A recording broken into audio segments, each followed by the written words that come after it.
যেই খাদিজার কথা নবী ভুলতে পারেন না। আম্মা জান আয়েশা বলেন, আমি দেখতাম আমার রুমের মধ্যে বসে মাঝে মাঝে রাহমাতুল লিল আলামিন গুনগুন করে কান্না করতেন। আমি বলতাম, নবী কেন কাঁদেন? আমি আয়েশার কোনো বেয়াদবির কারণে কাঁদেন নাকি? বলে, না রে আয়েশা, কাঁদি না। কেন কাঁদি জানো?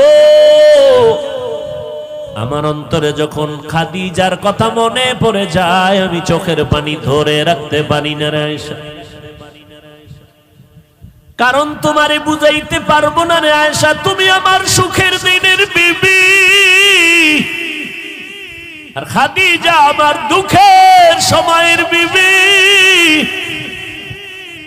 যেই সময় মক্কা নগরীতে আমার ঘর নাই, বাড়ি নাই, আমার মা নাই, আমার বাবা নাই, আমি বাবা বলে ডাকতে পারি না, আমি অসহায়, আমার ঘর নাই, বাড়ি নাই, টাকা নাই, পয়সা নাই, আমি মুহাম্মদ বড় গরিব, আমি বড় ইতিম। ওই সময় খাদিজা আমাকে স্বামী বলে বরণ করে নিয়েছে। দুই স্বামী বিদায়ের পর খাদিজা আমাকে তৃতীয় স্বামী হিসেবে গ্রহণ করেছে। আমার খাদিজার জীবদ্দশায় আমি মুহাম্মদ কোথাও বিবাহ করি নাই। খাদিজা 40 বছরের নারী, আমি 25 বছরের মুহাম্মদ বিয়ে করেছি। আমার যত সন্তান মারিয়া নামের স্ত্রী থেকে, মারিয়া কিবতিয়া নামের স্ত্রী থেকে মাত্র একটা সন্তান আছে, ছেলে, আর বাকি 4টা মেয়ে, 3টা ছেলে সন্তান খাদিজার গর্ভ থেকে আসছে। আমার কলিজার কন্যা ফাতেমা খাদিজার 4 নম্বরের সন্তান, ছোট কন্যা আমার। আমি দিনের দাওয়াত দিয়া মানুষের বাড়ি বাড়ি দৌড়াইতাম, আবার রাতের বেলা ঘরের দরওয়াজায় গিয়ে সালাম দিতাম, সাথে সাথে দরজা খুলতো। জিজ্ঞাসা করতাম, খাদিজা আপনি কি রাতের গভীরে ঘুমান না? বলে, কসম আল্লাহর ঘুমাই না। খাদিজা বলতে, আমি আপনার মা নাই, আপনার বাবা নাই, আমি 2টা স্বামী বিদায় করার পরে আপনাকে গ্রহণ করে নিয়েছি। আজ যদি আপনার মা বেঁচে থাকতেন, আপনাকে বাইরে রেখে ঘুমাইতে পারতেন না। কারণ সন্তান কখনো মাকে বাহিরে ঘোরাফেরার মধ্যে রেখে মা ঘুমাতে পারে না। ও সন্তানেরা, তুমি জানো না যে তোমার মা তোমার অপেক্ষায় বসে আছে। টাইমের একটু বেশি হয়ে গেলে মায়ের কলিজা আঘাত করে, কই গেল আমার সন্তান? টেলিফোন নিয়ে ব্যস্ত। এরে বাবা কই গেছো? আয় আয়, আমি মা তোর অপেক্ষায় আছি, খানাও খাই নাই, ঘুমাই নাই। ওই খাদিজা আমাকে সান্ত্বনা দেয়, ও নবী আপনি যতক্ষণ ঘরে আসেন না, আমি খাদিজার দরওয়াজার কিনারায় দাঁড়ায় অপেক্ষা করি, নবী আসবেন, আমি দরজা খুলবো, দেরি হলে নবী কষ্ট পাবেন। আমি ঘুমাই না রে নবী, আপনার অপেক্ষায় রাত্র কাটাই, স্বামীর অপেক্ষা করি আমি, নবী আমার কখন ঘরে আসবে। আয়েশা তুমি জানো না, মক্কার অদূরে হেরা পাহাড়ের চূড়া বড় অনেক উঁচা, অনেক উঁচা। ওই হেরা পাহাড়ে আমি মুহাম্মদ, কোনো সিঁড়ি নাই, দোকান নাই, একা একা যাইতাম, দুশ্মন জঙ্গল, পাথরওয়ালা পথ। আমি মুহাম্মদ ওই পাহাড়ের চূড়ায় উঠে নিচে একটা গর্তের মধ্যে ইবাদতে রাত কাটাইতাম, দিন কাটাইতাম, সপ্তাহে সপ্তাহ। ওই সময় মাঝে মাঝে দেখতাম আমার বিবি খাদিজা মহিলা মানুষ হইয়া, আমি স্বামীর মহব্বতে ওই পাহাড়, এত উঁচু পাহাড়, খাদিজা মহিলা ওই উঁচু পাহাড় বে বে বে বে উপরে উঠিয়া আমি মুহাম্মদের নাস্তা পৌঁছাইয়া দিত। ওই খাদিজার কথা মনে পড়লে আমি মুহাম্মদ সহ্য করতে পারি না রে আয়েশা। ওই খাদিজার কথা মনে আসলে চোখের পানি পড়তে থাকে। ও আয়েশা,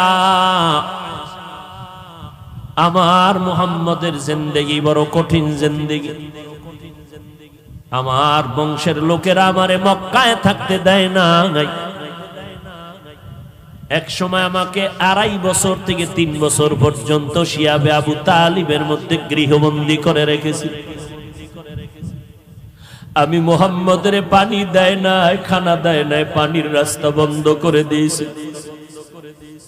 আমি আখিরি নবী, আমার মা নাই, আমার বাবা নাই, আমি গাছের পাতা চাবাইয়া খেয়ে খেয়ে দিন রাত্র কাটাইছি। ওই সময় খাদিজার মতো ধনী আরবে কেউ নাই, কিন্তু খাদিজা আমার মোহব্বতে আইসা আমার সাথে গাছের পাতা খেয়ে খেয়ে আমার মোহব্বতে রাত দিন কাটাই। এই পর্দার আড়ালের আম্মা জান, আপনারা তো খাদিজা না, তবে খাদিজার মতো একজন নারী কই আপনার স্বামীর খেদমত? আপনি জানেন না আপনার স্বামী দিন রাত্র কত কষ্ট করে কামাই করে আপনার ঘরে পৌঁছাইয়াছে। আপনার স্বামী কত কষ্ট করে, খানা পায় না, ঘুম নাই। আপনি জানেন না ঘরের মধ্যে বসে আবদার করলেন আমারে শাড়ি দাও, কাপড় দাও, জামা দাও, এইটা দাও, সেইটা দাও। অনেক স্বামী আছে টাকা না থাকলেও স্ত্রীকে বুঝতে দেয় না, বন্ধু বান্ধবের থেকে ধার কইরা কইরা মনের আশা পুরাইয়া স্ত্রীকে দিতে থাকে। কিন্তু বিবি তুমি জানো না তোমার স্বামী কেমন দরদি, কেমন কষ্ট করে তোমার মন রক্ষা করে। ও আম্মা জান, তোমার তো দরকার ছিল 5 ওয়াক্ত নামাজ পড়ে স্বামীর জন্য দোয়া করা। হে মালিক, তুমি স্বামীকে হেফাজত করো। স্বামী রাস্তায় চলে দিন রাত্র 24 ঘন্টা কামাই রুজি করার জন্য, আমাদের মুখে হাসি ফুটানোর জন্য। আমার স্বামী ঠিক মতো খাইতেও পারে না, গোসল করতে পারে না। তুমি আমার স্বামীরে হেফাজত করিও, স্বামীরে তুমি হালাল বরকতি রিজিক দান করিও। দেখতারে মা, তোমার ঘরটা বেহেশতের বাগান হয়ে যাইত। ও স্বামীর খেদমত করনেওয়ালা নারীরা, আজকে যদি মনে করতা স্বামীর কামাই রুজি এটা স্বামীর একার না, এটা তোমার। স্বামী যদি মরে যায় সব তোমার থেকে যাবে রে মা। এই চিন্তা যদি ঘরের নারীরা করত, তাহলে স্বামীর মাল স্বামীকে না জানাইয়া বন্ধু বান্ধবের পাল্লায় পরে খরচ করত না। কত আম্মা জানেরা স্বামীর টাকা পয়সা অন্য বন্ধু বান্ধবের দিয়া দেয়, স্বামী জানেও না, চুরি কইরা কইরা স্বামীরে ফকির বানাইয়া দেয়। এক সময় দেখা যায় ওই মহিলা ফকির হইয়া রাস্তায় ঘুরে।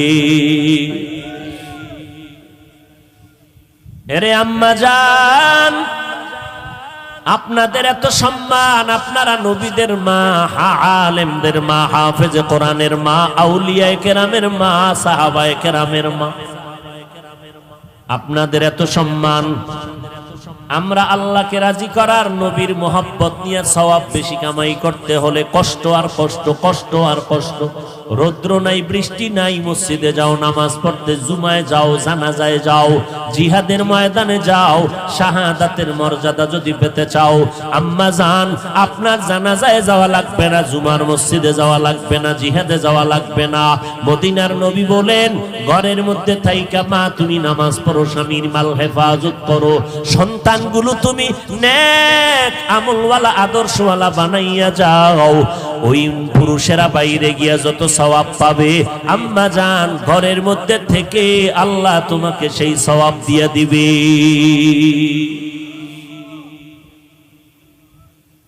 কয়দিন আর স্বামীর ঘরে বসে রং তামাশা করবা, সাদা কাফন রেডি হয়ে যাইতেছে। যেদিন তোমার বাড়ির দরজা আজরাইল বাঁশিতে সিগন্যাল দিয়া দিবে, কই পালাইবারে আম্মা জান, ছেলে মা মা বলে কাঁদবে আর জবানে আওয়াজ হবে না রে মা। তোমার কাপড় খুলে সবাই 5টা সাদা কাপড়ের প্যাকেট বানাইয়া যখন কবরে নিবে, বাচ্চাগুলো আম্মু আম্মু বলে চিল্লায় কাঁদবে, মা তুমি আর জবাব দিতে পারবা না। তোমার বাচ্চাগুলো এতিম, ঈদের সময় সব সন্তানেরা মা বাবাকে নিয়ে আনন্দ করবে, তোমার সন্তান আনন্দ পাবে না, কারণ ও মা হারা, ডানে বামে মাকে পাবে না। যার মা নাই, যার বাবা নাই, তাকে জিজ্ঞাসা করিয়া দেখো মা কত বড় সম্পদ, বাবা কত বড় সম্পদ। যার বাবা নাই তাকে জিজ্ঞাসা করো। বাবা বিছানায় পড়ে আছে, কোথাও যাইতে পারে না, এরপরেও সন্তানের একটা শক্তি মনে করে দুনিয়াতে একটা ঢাল আমার এখনো আছে।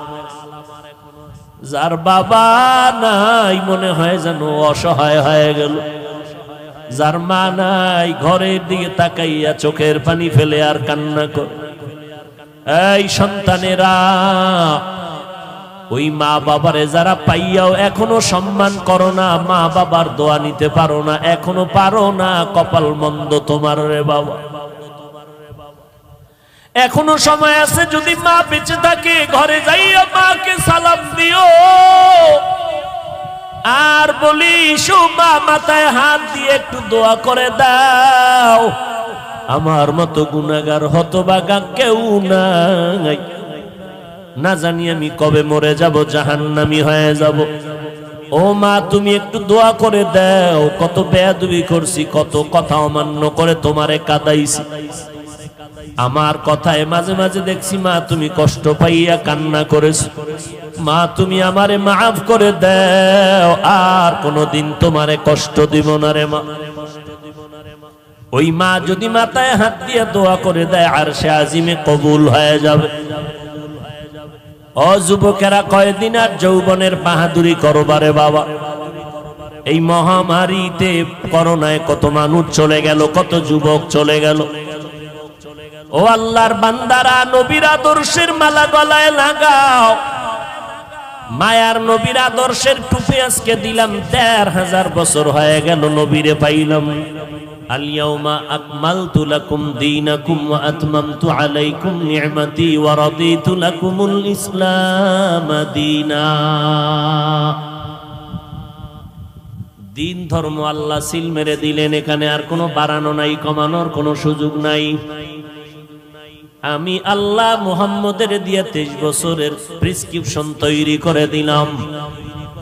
আরে দুনিয়ার মানুষ, কিয়ামত পর্যন্ত তোমরা যারা চলতে চাও সঠিক পথে, মুহাম্মদের দেওয়া প্রেসক্রিপশনটাকে ফলো করে চলবা। এই প্রেসক্রিপশন বাড়ানো যাবে না, কমানো যাবে না, সিল লাগায় দিলাম। আমার নবী খাতামুন নবিয়িনের সিল লাগায় দিলেন। নবীজির প্রেসক্রিপশন কিয়ামত পর্যন্ত চলবে। যারা ফলো করে তারা ঔষধ দিবে, তারা জান্নাতি। যারা নবীর প্রেসক্রিপশন উল্টা পাল্টা বাড়াবে কমাবে, তারা গোমরাহ হয়ে যাবে। তাহলে আলেমগো কাজ কি? আলেমদের কাজ হলো বাড়ানোরও সুযোগ নাই, কমানোরও সুযোগ নাই। নবীর দেওয়া 23 বছরের প্রেসক্রিপশন উম্মতের বুঝাইয়া বুঝাইয়া ঔষধ দিবে।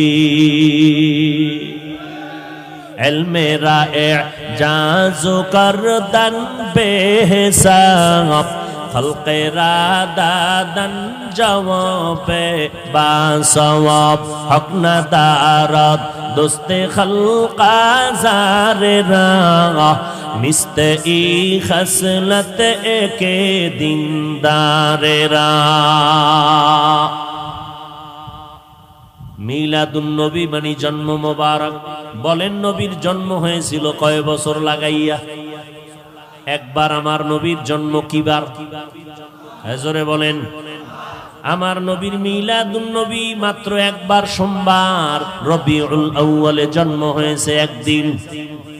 নবীর মিলাদ একদিন, আর সিরাতুন নবী হলো 63 বছর। একদিন আর 63 বছরের মধ্যে যেমন ব্যবধান, মিলাদুন নবী আর সিরাতুন নবীর মধ্যে তেমন ব্যবধান। মিলাদুন নবী নবীর জন্ম মোবারকের আলোচনা করা নফল, সিরাতুন নবী নবীর আদর্শের আলোচনা করলে হবে না, পালন করা ফরজ। সিরাতুন নবী মানে কোরআন, নবীর সিরাতুন নবী হলো নামাজ, সিরাতুন নবীর অর্থ হলো রোজা রাখো, সিরাতুন নবী অর্থ হলো পর্দা করো, এগুলো নফল না ফরজ? নফলি আর ফরজের মধ্যে যেই ব্যবধান, মিলাদুন নবী আর সিরাতুন নবীর মধ্যে সেই ব্যবধান। মিলাদুন নবীর আলোচনা নফল, সিরাতুন নবীর আলোচনা হলো ফরজ। আলোচনা না পালন করা ফরজ। এরে নবীর আশিক, নবীজির সিরাতুন নবী, নবীর আদর্শ। আম্মা জান আয়েশা রাদিয়াল্লাহু আনহার দরবারে বড় বড় কয়েকজন সাহাবায়ে কেরাম প্রশ্ন করলেন, আম্মা জান আয়েশা, নবীজির আদর্শ সম্পর্কে আমাদের বয়ান করেন। আম্মা জান আয়েশা রাদিয়াল্লাহু আনহা 6 বছরে নবীর সাথে বিয়া, 9 বছরে নবীর ঘরে আসলেন। 18 বছর যখন আম্মা জানের বয়স, তখন আমার নবী বিদায় নিয়ে গেলেন। হিসাবটা বুঝে থাকলে বলেন, নবীর সাথে ঘর করলেন কয় বছর? 10 বছর, মাত্র 9 বছর। এই 9 বছরে আম্মা জান নবীজির বরকত এতটাই পাইলেন, প্রায় 2000-এর উপরে হাদিস আম্মা জান মুখস্থ করে ফেললেন। সাহাবায়ে কেরামদের মধ্যে বড় বড় বড় বড় ইলমওয়ালা যারা, কঠিন কোন সমস্যায় যদি পড়ে যাইতেন, সমাধানের জন্য আম্মা জান আয়েশার দরবারে যাইতেন। আম্মা জান আয়েশা এমন সমাধান দিতেন, সাহাবায়ে কেরামদের মাঝে কোনো বিরোধ আর থাকতো না। আম্মা জান আয়েশা রাদিয়াল্লাহু আনহাকে উল্লেখযোগ্য সাহাবায়ে কেরাম প্রশ্ন করলেন, আম্মা জান নবীর আদর্শের বয়ান করেন। আম্মা জান উল্টা প্রশ্ন করলেন, আফাতাকরাউনাল কুরআন, সাহাবায়ে কেরাম আপনারা কি কোরআন তেলাওয়াত করেন না? ক্বালু বালা, তারা বললেন হ্যাঁ আমরা কোরআন তেলাওয়াত করি। আম্মা জান আয়েশা রাদিয়াল্লাহু আনহা বললেন, কানা খুলুকুহুল কুরআন, কোরআন শরীফ জাপ মুহাম্মদের আদর্শই হলো তা। আরো জোরে বলেন সুবহানাল্লাহ। একবার সুবহানাল্লাহ বললেন, দাম আছে না নাই? জান্নাতের মধ্যে বিশাল একটা গাছ হয়ে গেল। এত বিশাল একটা ফলের গাছ, দ্রুতগামী বাহন যদি দৌড়ায় 500 বছর দৌড়াইয়াও গাছের ছায়া শেষ করতে পারবে না। গর্তাওয়াকুল মিকুনি হার সবহশাম মেরা সানাদ রিজকে তু আজলা মাকাম। আল্লাহর উপরে ভরসা করে বান্দা চলো, আল্লাহই যথেষ্ট হয়ে যাবে, কোনো পেরেশানি নাই। আম্মা জান আয়েশা বললেন, নবীর আদর্শই হলো কোরআন। এজন্য মুফাসসিরিনে কেরাম বলেন, রব্বুল আলামিন জমিনের মধ্যে 2টা কোরআন নাজিল করেছেন। জোরে বলেন কয়টা? এক কোরআন হলো থিওরিক্যাল কোরআন, আর একটা কোরআন হলো প্র্যাকটিক্যাল কোরআন। থিওরিক্যাল কোরআন আমাদের হাতে এখনো আছে, প্র্যাকটিক্যাল কোরআন রবিউল আউয়ালে বিদায় নিয়েছে। রাহমাতুল লিল আলামিন প্র্যাকটিক্যাল কোরআন, আর আমরা যে কোরআন তেলাওয়াত করি এটা হলো থিওরিক্যাল কোরআন। আম্মা জান আয়েশা বললেন, নবীর আদর্শ যদি দেখতে চাও কোরআনের দিকে নজর দাও। কোরআন এমন দামি, আমার রাসূল তেমন দামি। আল্লাহ বলেন, কোরআন আমি যেমন হেফাজতের জিম্মাদারি নিয়েছি, আমার বন্ধু মুহাম্মদেরও আমি আল্লাহ জিম্মাদারি নিয়েছি হেফাজতের। ওয়াল্লাহু ইয়াসিমুকা মিনান নাস। আমার নবীর কোনো গুনাহ নাই, কোরআনের দিকে তাকাইলে যেমন সওয়াব, আমার নবী মুহাম্মদের দিকে তাকাইলেও বান্দা আমল নামায় সওয়াব। শুধু সওয়াব না, বান্দা নজর দিবি, 1 সপ্তাহের ক্ষুধা নিবারণ হয়ে যাবে। আমার নবীর চেহারা এত সুন্দর। আম্মা জান আয়েশা রাদিয়াল্লাহু আনহা বলেন, ঘরের মধ্যে এশার নামাজের পরে আমি আয়েশা একটা সুই সুতা নিয়ে কাজ করতেছিলাম, হঠাৎ করে বাতির তেল শেষ হয়ে গেল, সুইটাও পড়ে গেল। তালাশ কোথায় করব? অন্ধকার। কামলেওয়ালা নবী আমার ঘরের মধ্যে প্রবেশ করলেন রাতের আধারে। মদিনাওয়ালা নবীর চেহারা মোবারকে আলোকিত হয়ে গেল আমার ঘর। আর নবীর চেহারার আলোতে আমি সুইটা দেখলাম খুঁটির গোড়ায় পড়ে আছে, আমি হাতে নিয়ে নিলাম। কেমন মায়ার নবী আমার, আমার নবী এত সুন্দর। সাহাবী বলেন আমি পূর্ণিমা চাঁদের দিকে নজর দিলাম, আমার মায়ার নবীর চেহারা মোবারকের দিকে নজর দিলাম। নজর দিয়া তাকাইয়া দেখি আসমানের চাঁদের থেকে আমার নবীর চেহারা বড় উজ্জ্বল। ইমামুল আউয়ালিন আল আখিরিন বাহর সাদকা রাহমাতাল লিল আলামিন সাইয়্যিদুল কাউনাইন খাতমুল মুরসালিন আখির আমদবুদ ফখরুল আউয়ালিন। ওই নবী দুনিয়াতে কি নিয়ে আসলেন আমাদের আলোচনার বিষয়। নবী জমিনে আসলেন কি নিয়া, আবার আমার নবী বিদায় নিলেন রেখে গেলেন কি?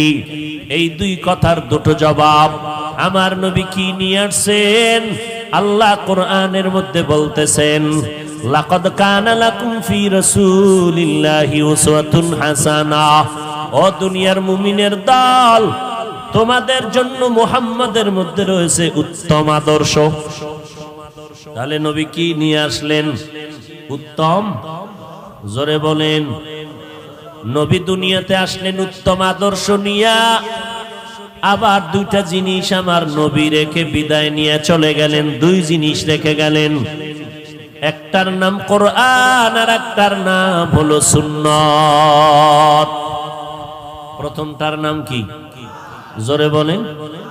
দ্বিতীয়টার নাম আরো জোরে বলেন। নবী কোরআন আর হাদিস কেন বলেন নাই? আমার নবী কেন কোরআন আর সুন্নতের কথা বললেন? এর কয়েকটা জবাব। এক নাম্বার জবাব, কোরআন বললে হাদিস বলার কোনো প্রয়োজন হয় না কেন? বলে কোরআন বুঝার জন্য লাগবে হাদিস, কারণ কোরআন হলো, কোরআনের ব্যাখ্যাই হলো হাদিস। দুই নাম্বার জবাব, লক্ষ লক্ষ নবীর হাদিস দুনিয়ার মানুষ কোনোদিন একত্রে এক টেবিলে জমাও করতে পারবে না, আমলও করতে পারবে না। কথা বুঝেননি? লক্ষ লক্ষ হাদিস কোনদিন মানুষ একা জীবনে এগুলো পড়িয়া শেষ করতে পারবে না, আর এই সমস্ত হাদিসগুলো জীবনে আমলও করতে পারবে না। তা আমল কি করবে? কয় আমল করবা সুন্নত, হাদিসের আমল না, সুন্নতের আমল করবা। তিন নাম্বার জবাব, নবী সুন্নতের কথা বলে বুঝায় দিলেন কিতাব দেখে আমল চলবে না। সুন্নতের আমল যদি চাও ব্যক্তিকে দেখে আমল করা লাগবে। ব্যক্তি কারা? আমি নবীর একমাত্র বন্ধু জমিনে থাকবে তারা উলামায়ে আহলে হক। এরা আমাদের ওয়ারিস। আল উলামা ওয়ারাসাতুল আম্বিয়া, আম্বিয়ায়ে কেরামের ওয়ারিস উলামায়ে আহলে হক। এদের অনুসরণ করবা, কারণ সাহাবায়ে কেরাম এত বড় আলেম, কোরআন হাদিসের ইলম শিখার পরেও নবীর দরজা ছাড়ে না, নবীর পেছনে সময় দেয়। খানার টাইমের খবর নাই, ঘুমের খবর নাই, নবীর পেছনে সময় কাটায়। কখন রাত হয়ে গেল খবর নাই, দিন হয়ে গেল খবর নাই। নবী কেমনে পানি পান করেন সাহাবায়ে কেরাম দেখেন আর শিখেন। নবী কেমনে জুতা পরেন সাহাবায়ে কেরাম দেখেন আর শিখেন। আবার সাহাবায়ে কেরামদের দেখার পর তাবেঈনরা দেখে দেখে দেখে দেখে আমল করেছেন। তাবেঈনদেরকে দেখিয়ে দেখিয়ে তবে তাবেঈনরা আমল করেছেন। কোরআন হাদিস জানার পর তবে তাবেঈনদেরকে দেখে দেখে উলামায়ে মুতাকাদ্দিমিনরা আমল করেছেন।